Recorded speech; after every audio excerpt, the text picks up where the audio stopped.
వేల మందిని ప్రొఫెషనల్స్ గా మార్చిన ఇనోమాటిక్స్ తో మీరు కూడా మీ డ్రీమ్ కెరియర్ ని ఇప్పుడే స్టార్ట్ చేయండి.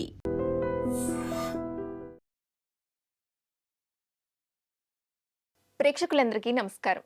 ఈరోజు మనతో పాటు కామాఖ్య అమృత శోధన వ్యవస్థాపకులు, శ్రీ విద్య ఉపాసకురాలు వేణు శ్యామ మాతాజీ ఉన్నారు.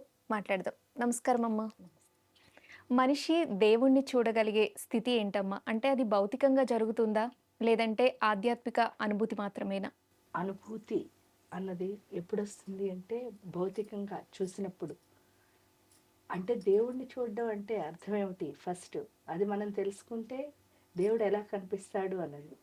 మీరు ఎప్పుడైనా ఒక అంటే ఉంటుంది చూడండి, కోటి స్తోత్రాలు చదవడం కంటే ఇచ్చేయడం గొప్పది అలా చెప్పినప్పుడు కోటి ధ్యానాల కంటే ఒక లయం గొప్పది అంటారు.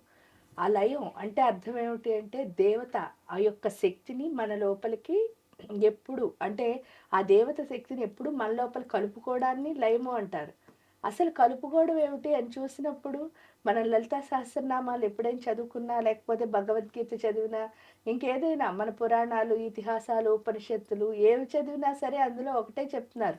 అమ్మవారి దేవుడు గురించి చెప్పినప్పుడు అంతర్ముఖ సమారాధ్య అంటే అంతర్ముఖంగా దేవుడు ఉన్నాడు, అంటే బహిర్ముఖంగా అంటే బయట ఎక్కడ చూసినా కనబడట్లేదు అన్న స్థితి. కానీ ఇక్కడ ఏమిటి అంటే బయట చూడాలి, లోపల చూడాలి. ఎలా అంటే బయట చూస్తేనే ఈ కళకు ఆనందం. అందుకనే చెప్పండి, మనం ఒక గుడికి వెళ్ళాం. ఒక గుడికి వెళ్తే అక్కడ రాముడి విగ్రహం, కృష్ణుడి విగ్రహం, అమ్మవారి విగ్రహం, శివుడి లింగం, లేకపోతే గణపతి విగ్రహం, ఎవరికి ఏది ఇష్టమైతే ఆ రూపంలో మనం ప్రతిష్ఠించుకున్నాం. ఆ ప్రతిష్ఠించుకున్న విగ్రహాన్ని మనం ఏం చేస్తున్నాం అంటే దాన్ని చూసి చూసి, ధ్యానం అంటే ఏంటి? చూడగా చూడగా చూడగా దాన్ని మన లోపల కలిపేసుకోవడం. ఆ కలుపుకునే స్థితి ఎక్కడొస్తుంది అంటే మన మంత్రంలో ఉన్నది. ఆ మంత్రం ఏం చేస్తుంది అంటే ఈ విగ్రహాన్ని అంటే ఏదైతే మనం ఊహించుకున్నామో ఆ రూపాన్ని, నేను అన్న పదార్థాన్ని కలుపుతోంది. ఎప్పుడైతే కలిపిందో గుండెల్లో ఏంటి అంటే ఒక ఆనందం, ఒక అనుభవం కలుగుతుంది. ఆ అనుభవం ఏదైతే అంటే అనుభవించడం అంటారు. అనుభవించడం అంటే జనరల్గా మనం ఏంటంటే కోపం వచ్చినప్పుడు అంటూ ఉంటాం అనుభవించు అని. ఆ అనుభవించడం అనేది చాలా గొప్ప పదం. ఎందుకు అని అంటే ఇప్పుడు కొండల మీదకి వెళ్ళినప్పుడు వాటర్ ఫాల్స్ అంటాం. జనరల్గా వాటర్ ఫాల్స్ చూస్తే ప్రతి ఒక్కళ్ళకి చాలా ఇష్టం. ఎందుకంటే దాని కింద స్నానం చేస్తే ఒకటి ఫ్రెష్ అయిపోతాం. అంటే నార్మల్ మనలాంటి హ్యూమన్స్ కనిపించేది. లేదా ఆ ఫాల్ పడుతుంటే చూడడం ఇష్టం. అంతే మనకి తెలుసున్నది. కానీ ఒక కవిని కనుక తీసుకెళ్ళామనుకోండి అక్కడికి, ఆ పారుతున్న ఏదైతే ఉందో ఆ కొండల మీద నుంచి అలా వస్తున్న ఆ యొక్క నీటి గురించి, ఆ నీటి ప్రవాహం గురించి ఆయన ఎంతో అందంగా రాస్తారు. అలా రాయాలి అంటే ఆయన దాన్ని ఏం చేశారు? అనుభవించారు. అనుభవించారు. అదే కనుక మనం ఒక చేను, ఏదో ఒక చేను, ఆ చేనులోకి వెళ్ళామనుకోండి, చాలామంది ఆ పచ్చదనాన్ని చూసి సంతోషిస్తారు. లేదా కొంతమందికి ఈ మట్టిలో నడవడం ఏమిటి, ఈ మట్టి అంటుకుంటుందని నచ్చని వాళ్ళు కూడా ఉంటారు. ఈ రెండే మనకి తెలుసున్నవి. కానీ అక్కడ గాలేసిందనుకోండి, మనం ఏదో ఉడికిపోతూ ఎండలో వెళ్ళినప్పుడు, అబ్బా! ఈ చేనులో ఉంటే ఎంతో హాయిగా ఉంది అని అనుకుంటాం మనలాంటి వాళ్ళం. కానీ అదే ఒక కవిని తీసుకువెళ్తే ఆ ఏదైతే ఆ గాలొచ్చిందో దాన్ని పిల్లగాలంటారు. ఆ గాలి ఏదైతే వచ్చిందో దాంతో కదులుతున్న ఈ చెట్టు ఆకు ఏదైతే ఉందో, లేకపోతే ఈ చేను యొక్క ఆ స్థితి ఏదైతే ఉందో దాని గురించి బోలెడంత కవిత్వం రాస్తున్నారంటే వాళ్ళు చాలా బాగా అనుభవిస్తున్నారు. అదే విధంగా ఈ గాలిని లేదా నీటి యొక్క హోరు ఏదైతే ఉందో దాన్ని, ఆకాశాన్ని, భూమిని ఇలా అనుభవించేవాడిని కవి అంటున్నారు. ఈడకొచ్చేసరికి ఆ దేవుణ్ణి అనుభవించేవాడిని ఉపాసకుడు అంటారు. ఆ అనుభూతి ఎప్పుడొస్తుంది అంటే ప్రతి క్షణం ఎవరిని అనుభవించాలి అంటే ఆ దేవతా శక్తిని అనుభవించాలి. అది అనుభవించాలి అంటే మనకి ఒక లక్షణం ఉంటుంది. ఏమిటి అంటే మన లోపల ఎమోషన్స్ అనే మరుగుతున్న వాటర్ ఉంటుందన్నమాట. అంటే ఏంటి అంటే మనం స్టవ్ మీద గిన్నె పెట్టి దాంట్లో నీళ్లు పెట్టాం, బాయిల్ చేద్దాం అనుకున్నాం. చేస్తున్నప్పుడు మనకు ఒక చిలిపి ఆలోచన వచ్చిందిట. ఆ ఆలోచన ఏమిటి అంటే ఇందులో మనం మొహం చూసుకుందాము అని చెప్పి చూసుకుందాం అంటే ఆ నీళ్ళు ఏమవుతూ ఉంటాయి ఉడుకుతున్నప్పుడు, ఇలా చాలా కదిలిపోతూ ఉంటాయి. అలా కదులుతున్న పరిస్థితుల్లో మన ప్రతిబింబాన్ని మనం అందులో చూసుకోగలుగుతున్నామా? అన్నప్పుడు లేదు. దాన్ని కనుక తీసుకొచ్చి నేల మీద పెట్టామనుకోండి, ఆ స్టవ్ మీద నుంచి తీసేసి, ఎప్పుడైతే ఆ కొతకొతలు ఆగిపోయిందో, వెంటనే ఆ ప్లెయిన్ వాటర్‌లో కనుక మన మొహం చూసుకుంటే మన ప్రతిబింబం ఏమవుతోంది? ఆ గిన్నెలో కనిపిస్తోంది. అదే విధంగా ఇక్కడున్న ఈ మరుగుతున్న ఎమోషన్స్ ఏవైతే ఉన్నాయో గుండెల్లో, వాటిని కనుక బ్యాలెన్స్ చేసుకుంటే నిజానికి దగ్గరవ్వడమే అనుభూతి అనుకోండి, లేకపోతే మీరంటున్న ఆ అనుబంధం అనుకోండి, లేదా నేను చెప్తున్న అనుభవం అనుకోండి. ఏదైనా కూడా ఇక్కడ ఏంటి అంటే భౌతికంగా కనుక మనం చూడగలిగితేనే అప్పుడు మన లోపల ఆ అనుభూతి అన్నదాన్ని పొందగలుగుతాం అన్నమాట. అందుకని భౌతికంగా చూడగలిగితేనే అని ఎందుకు అంటున్నానంటే, ప్రతిదాన్ని ఊహించుకుంటున్నాం అనుకోండి. అంటే దేవుడున్నాడు అని అనుకుని అది నిర్గుణం అండి. అసలక్కడ ఏమి ఉండదు. మామూలు శక్తి స్వరూపమే అని చెప్తారు. సాకార రూపం లేదు అని. కొంతమంది సాకార రూపం ఉందని. ఈ సాకార రూపంతో నిరాకారానికి వెళ్ళడమే అనుభవం అంటే. అంటే ఒకదాన్ని చూస్తూ, చూస్తూ, చూస్తూ చివరికి దానిలా మారిపోవడాన్ని ఏమంటారు అంటే దైవత్వము అంటారు. అదేంటి అంటే ఫిజికల్ ఫార్మ్‌లో కనుక చూస్తేనే మన లోపల మనం చూసుకోగలుగుతాం. ఎప్పుడైతే నా లోపల లేని దాన్ని చూసి దాంతో అనుబంధం ఏర్పాటు చేసుకొని, ఆ ప్రతి క్షణం దానిలో ఉన్న ఆనందాన్ని అనుభవించగలుగుతున్నానో, అప్పుడేమవుతుంది అంటే ఈ సృష్టిలో ఉన్న ప్రతి ఒక్క దానిలోనూ మళ్ళీ దాన్ని చూస్తాను. అంటే ఇక్కడ బాహ్యానికి, అంతరానికి తేడా ఏం లేదు. ఆ రెండిటిని కలుపుకుంటూ వెళ్ళడమే నిజమైన అనుభూతి అంటే. అందుకని ఏమంటారు అనంటే భావస్థితి, మహాభావస్థితి. భావస్థితి అంటే అర్థం ఏమిటి అంటే అక్కడ ఒక రూపం ఉందని చెప్పేసి చూడండి దానికి 64 ఉపచారాలు. అంటే చక్కగా అలంకరించడం, స్నానం చేయించడం, మనం అభిషేకాలను చేస్తాం. ఆ తర్వాత చీర కట్టడం, అలంకరించడం ఇదంతా భావస్థితి. ఏంటి అంటే దాన్ని చూస్తూ, అనుభవిస్తూ దాంతో పాటు ఎంజాయ్ చేయడం. అంటే ఆనందపడడం. అదేదైతే ఉందో అది భావస్థితి. చివరికి అలా చేస్తూ, చేస్తూ దాన్ని నా లోపలే ఉంచేసుకోవడం పదిలంగా. అంటే అది ఎప్పుడొస్తుంది అంటే మీకేదైనా ఒక స్వీట్ మెమోరీస్ అంటారు. స్వీట్ మెమొరీ అంటే అర్థం ఏమిటి? మీకేదో చాలా మంచి జరిగింది. ఆ ఆనందాన్ని ఎప్పుడు మీరెక్కడ ఉంచుకోగలుగుతున్నారు? మీ మనసులో, గుండెల్లో. గుండెల్లో ఉంచుకోగలుగుతున్నారు. అది ఎప్పుడైనా పోతుందా? ఎప్పుడు అలాగే ఉంటుంది. అందుకే దాన్ని స్వీట్ మెమొరీ అన్నారు. అదే విధంగా ఈ బాహ్యంలో ఎప్పుడైతే అది ఎక్కడ కనిపించింది అంటే ఫస్టు బయటే దేనితోనో మనం పొందాం. ఆ పొందిన దాన్ని గుండెల్లో పదిలంగా దాచుకోవడమే దైవత్వం అంటే నిజం చెప్తే. అది రాలి అంటే తప్పకుండా మనం అంతర్శాస్త్రం చాలా చాలా చాలా బాగా మనకి సహాయం చేస్తుంది. ఎందుకంటే ఇక్కడ ఎప్పుడూ సఫరింగ్ అన్నది ఉంటుంది గుండెల్లో. అది ఏదైనా కానివ్వండి. మనకు అర్థమవుతూ ఉంటుంది గానీ మళ్ళీ ప్రతిదాన్ని ఎమోషనల్‌గా ఫీల్ అవుతూ ఉంటాం. ఆ ఎమోషన్ నుంచి పూర్తిగా అనుభవంలోకి వెళ్ళే స్థితికి మంత్రము అన్నది చేరుస్తుంది.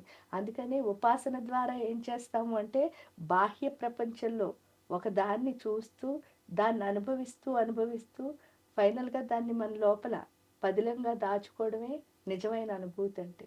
అది పొందితే సాక్షాత్కారం అంటే దైవం యొక్క సాక్షాత్కారాన్ని చూసినట్టే. అప్పుడే మన లోపల ఉన్న రాక్షసులందరూ వెళ్ళిపోతారు. అందుకే అమ్మవారిని దీక్షిత దైత్య సమని అని అంటారు. ఒక కమిట్మెంట్‌తో అంటే శ్రద్ధగా ఎవరైతే కనుక ప్రతిరోజు వాళ్ళ దైనందిక జీవితంలో దేవుడితో ఉంటారో వాళ్ళ యొక్క గుండెలులో ఉన్న రాక్షసులందరూ పడుకుంటారట. రాక్షసులంటే ఎవరు అంటే మన బద్ధకం, మన కోరికలు, మన అహంకారం, మన భయాలు ఇవన్నీ రాక్షసులే కదా! అవన్నీ ఎప్పుడు పడుకున్నాయో నిజంగా నేనంటే ఏంటో నాకు అర్థం అవ్వడం. అదేదైతే ఉందో అదే దైవం అంటే. దేవత యొక్క సాక్షాత్కారం అంటే అర్థం ఏమిటి అంటే మనం అర్థం చేసుకుని మన చుట్టూ ఉన్న ప్రకృతిని పూర్తిగా అవగాహన చేసుకోవడం, ఆ ప్రకృతితో కలిసి ఉండడమే దైవత్వం అంటే. అందుకని అది బాహ్యమా, అంతరమా అని అన్నప్పుడు బాహ్యంలోంచే అంతరంలోకి వెళతాం. అమ్మ, చాలామంది పల్లెటూళ్ళల్లో ఒంటి మీదకి పూనకం వస్తుంది అని అంటారు కదా! మనం కూడా చూస్తూ ఉంటాము. ఇది దేవుడు నిజంగా ప్రవేశించాడు, దేవత ప్రవేశించింది అని అనుకోవచ్చా?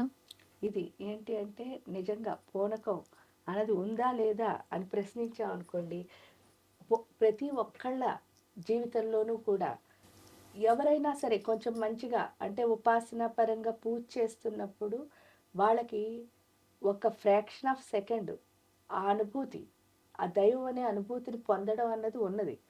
కానీ దేవుడు ఎక్కడున్నాడు అని మనం మనం ప్రశ్నించుకుంటే అంతర్ముఖ సమారాధ్య అని చెప్పడం అనుకోండి, హృదయస్థ రవిప్రఖ్య త్రికోణాంతర దీపిక అని ఏదైనా దేవుడు ఎక్కడున్నాడంటే మన ప్రాణం రూపంలో మన లోపలే ఉన్నాడు. మన లోపలే ఉన్నప్పుడు మళ్ళీ ఈ పూనకం ఏమిటి కదా. ఇప్పుడు నా లోపలే దేవుడు ఉన్నాడని ఖచ్చితంగా చెప్తున్నాం, మీ లోపల కూడా దేవుడు ఉన్నాడు అంటున్నాం. మళ్ళీ స్పెషల్గా ఈ పూనకం రావడం ఏమిటి అని అన్నప్పుడు ఇక్కడ ఏంటి అంటే యాదేవి సర్వభూతేషు స్మృతి రూపేణ సంస్థిత. మనకి ఆ ఫ్రాక్షన్ ఆఫ్ సెకండ్ టైం ఏదైతే ఉందో ఆ టైంలో దేవత యొక్క ప్రెజెన్స్ని మనం ఫీల్ అవ్వగలుగుతాం మన లోపల. ఎప్పుడైతే అది ఫీల్ అవుతున్నామో, ఈ లోపల ఉన్న ప్రెజెన్స్ని మనం ఫీల్ అవుతున్నామో, ఆ కాసేపు పూర్తిగా మనం ఎలా అంటే కామ్ అయిపోయి ఏమిటి అని అంటే దాన్ని అనుభవించడంలోనే ఇప్పుడు ఏదైనా మనకు చాలా గొప్పది వచ్చేసింది, ఏదో మంచి సపోజ్ మనకి చాలా మంచి ఇష్టమైన పని ఒకటి చేస్తున్నాం, ఎయిదర్ సినిమా చూడడమో లేకపోతే ఏదైనా ఒక మంచి ఇంట్రెస్టింగ్ పుస్తకం చదవడమో ఏదో ఒకటి చేస్తున్నప్పుడు మనం అది చదువుతున్నప్పుడు కానీ చూస్తున్నప్పుడు కానీ పూర్తిగా కాన్సన్ట్రేషన్గా ఉండిపోయాం అనుకోండి, ఆ ఉండినప్పుడు ఏమవుతుంది అని అంటే ఎవరైనా వచ్చి డిస్టర్బ్ చేసినా సరే మనకి ఆ కాన్షియస్ అన్నది తెలియదు ఒక్కొక్కసారి. అంటే వాళ్ళు ఒకటి అడుగుతారు, మనం ఆన్సర్ చెప్పినట్టు కూడా ఉంటుంది, కానీ వాళ్ళు అడిగిన దానికి మనం కరెక్ట్ ఆన్సర్ చెప్పామో లేదో కూడా మనకు తెలియదు. ఎందుకంటే మనం అంత ఫోకసివ్గా దీనిపైన ఉన్నాం, ఈ పని పైన. ఆ ఉన్నప్పుడు ఎప్పుడైతే అంటే మనకు పూర్తిగా దేంతో మనం లైవ్ అయిపోయాం ఆ పరిస్థితితో, దాన్నే నిజం చెప్తే ఆవాహన అని అంటారు. ఆ కాసే అంటే ఆ ఫ్రాక్షన్ ఆఫ్ సెకండు పూర్తిగా కాన్సన్ట్రేషన్గా ఉండి దాంతో మనం కలిసిపోవడాన్నే అవాహన అంటారు. కానీ ఆ తర్వాత చూశారు అంటే అది ఎక్కువసేపు ఉండదు, ఉన్నా కూడా చాలా కామ్గా ఉంచుతుంది. ఎందుకంటే ఎప్పుడైనా మనకంటే హయ్యర్ పవర్ మన లోపలికి వచ్చినట్టు అనుభూతి మనం పొందినప్పుడు మన మైండ్ మొత్తం ఏమవుతుంది అంటే, ఎందుకంటే అప్పటి వరకు మన మైండ్ ఎలా ఉంటుంది, ఇటు అటు ఊగుతూ చంచలంగా అటు వెళ్ళి ఇటు వెళ్ళి మన మనస్సు ఎక్కడో ఆలోచిస్తూ ఇక్కడ కూర్చుని ఇలాంటివన్నీ పోయి చాలా కామ్నెస్ అన్నది వచ్చేస్తుంది. ఆ కామ్నెస్ వచ్చిన తర్వాత ఏమిటవుతుంది అంటే అది కొంచెం ఫ్రాక్షన్ ఆఫ్ సెకండ్స్ మాత్రమే ఉంటుంది. అది పూర్తిగా ఎప్పుడూ ఉండాలంటే రోజు సాధన చేస్తూ ఉండాలి. ఆ సాధన చేసేవాళ్ళు అందుకే చూడండి ఎప్పుడు బ్యాలెన్స్గా ఉంటారు. అంటే గట్టిగా మాట్లాడరు, నెమ్మదిగా మాట్లాడరు, స్పీడ్గా పనిచేయరు, నెమ్మదిగా పనిచేయరు, కానీ అన్నీ సాఫీగా అవుతూ ఉంటాయి లైఫ్లో. అది ఏదైతే ఉందో అది నిజమైన పూనకం అంటే. కానీ ఆ తర్వాత ఏమవుతుంది అంటే నాకు అది వచ్చింది అని ఐడెంటిటీ చేయాలన్న బుర్ర కనుక పనిచేసింది అనుకో అది సాధన కాదు. అది పనిచేసినప్పుడే ఏం చేస్తారు అంటే ఈ అరుపులు కేకలు మాట్లాడడం, లేకపోతే నిమ్మకాయ కావాలి కొబ్బరికాయ కొట్టండి ఇలాంటివన్నీ చెప్పడం, ఇవన్నీ ఏంటి అంటే ఆ తర్వాత వీళ్ళకి వీళ్ళు కాన్షియస్లో చేసే పనులు. నిజంగా దేవుడు కనుక మన దగ్గర ఉంటే ఆ బుక్ చదువుతున్నప్పుడు మనం ఎంత కాన్సన్ట్రేటెడ్గా ఉండి ఎవరైనా మాట్లాడుతున్నా మనకు అర్థం అవ్వటం లేదో అదే విధంగా ఇక్కడ కూడా ఉంటాం ఇంకా ఎక్కువగా కాన్షియస్ లేకుండా కాన్షియస్ ఉంటారు. లేకుండా ఉంటాం. అంతేకాని కాన్షియస్ లేదు కదా అని చెప్పేసి మనం డాన్స్ చేయడమో లేకపోతే ఇంకా కొందరి జీవితాలు మాట్లా కూడా చెప్పేస్తూ ఉంటారు. మీకు ఇది అలాంటివన్నీ జరుగుతుంది, మీకు అలా నిజంగా జరుగుతుంది. అలాంటివన్నీ ఏమి ఉండవు. ఎందుకు అనంటే ఎప్పుడైనా దేవతా శక్తి మనని కామ్ చేసేస్తుంది. అసలు మాటలు మాటలు ఉండవు. ఎందుకంటే పూర్తిగా మనకంటే హై. ఇప్పుడు చూడండి మీరు చాలా ఎక్కువ అన్నం తినేసారనుకో సపోజ్, ఆయాసం వస్తే మనం ఏం చేయలేం, మాట్లాడలేము. మనం తినేదానికంటే. ఇప్పుడు మనం బాగా నిద్రపోయాం, లేచిన వెంటనే మనం ఎలా ఉంటాం, చాలా కామ్గా ఉంటాం. కొంచెం అసలు సెట్ ఎవ్వరు అవ్వడానికి ఒక 10 సెట్ మినిట్స్ అవ్వడానికి టైం టైం పడుతుంది. పడుతుంది. అలాగే వీటన్నిటికంటే హయ్యర్ ఫోర్స్. హయ్యర్ అప్పుడు అది అది మన అదే దాన్ని మనం ఫీల్ అయినప్పుడు కాన్షియస్. ఏమవుతుందంటే చాలా కామ్నెస్ అన్నది వచ్చేస్తుంది. ఆ కామ్నెస్ వచ్చిన తర్వాత ఏమవుతుంది అంటే ఒకవేళ కనుక కొంచెం ఇంబ్యాలెన్స్ ఏమైనా లోపల ఉంటే, అంటే సాధన చేయకుండా కనుక ఆ కామ్నెస్ వస్తే వాళ్ళకి ఏమనిపిస్తుంది అని అంటే నన్ను అందరూ ఐడెంటిఫై చేయాలి, ఆ చెయ్యాలన్నప్పుడే ఇలాంటి మాటలు కానీ ఇవన్నీ వస్తాయన్నమాట. దాన్ని కనుక మనం బ్యాలెన్స్ చేసుకోగలిగితే, ఎందుకంటే మనకు వచ్చిన అనుభూతి చాలా గొప్పది కాబట్టి దాన్ని కనుక మనం బ్యాలెన్స్ చేసుకోగలిగితే సాధన ద్వారా చాలా హయ్యర్ పవర్స్ అంటే ఏంటి అంటే నిజం చెప్తే ఆ దేవతలా మారడం అన్నది సంభవిస్తుంది. అది తెచ్చుకోవాలంటే ఇలాంటి చిన్న చిన్న విషయాలను మనం వదిలేయాల్సి వస్తుంది. ఇవి త్యాగం చేసి అంటే ఐడెంటిటీ అన్నదాన్ని కనుక త్యాగం చేసేసాము అంటే చక్కగా మనం ఆ దేవతలాగే మారే అవకాశం ఉంది. ఎందుకు అంటే ఎవ్వరికీ రాని అనుభూతి మీకు వచ్చింది కాబట్టి ఆ వచ్చిన అనుభూతిని నిలబెట్టుకోవాలి అంటే సాధన ద్వారా మనని మనం బ్యాలెన్స్ చేసుకోవాలి. ఆ చేసుకునే స్థితి పూనకం ఉందా అంటే నిజంగా ఉన్నది. కానీ ఆ ఉన్నది ఏమిటి అంటే ఇలా. కానీ దాన్ని మనం ఏంటంటే ఐడెంటిటీ కోసం ఎప్పుడైతే అంటే ఈ అన్‌కాన్షియస్ నుంచి కాన్షియస్‌కి Conscious ఎప్పుడైతే లోకి వస్తున్నామో రాగానే మనకు ఐడెంటిటీ కావాలని ఎప్పుడు అనిపిస్తుందో అప్పుడు మనం చేసే పని వల్ల ఏమవుతుంది అంటే మనకి తెలియకుండానే ఆ పవర్‌తో మళ్ళీ మనం ఆ శక్తితో మనం విడిపోతున్నాము. కానీ ఆ శక్తితో కలిసి ఉండాలి అంటే అక్కడికి అది అయిన తర్వాత కంటిన్యూటీ మనకి మన గురువులు చెప్పిన సాధనలు ఉన్నాయి కదా, అందులో ఏది మనకు అనుకూలంగా ఉంది లేదా మనకి ఎలాంటి గురువు దొరికారు ఆ ప్రకారం మనం ముందుకు వెళ్ళిపోతే మాత్రం మనం చాలా గొప్పగా ఎదుగుతాం. మీరు ఏ దేవతను కొలిస్తే ఆ దేవతలా మారుతారు చక్కగా. ధన్యవాదాలమ్మా.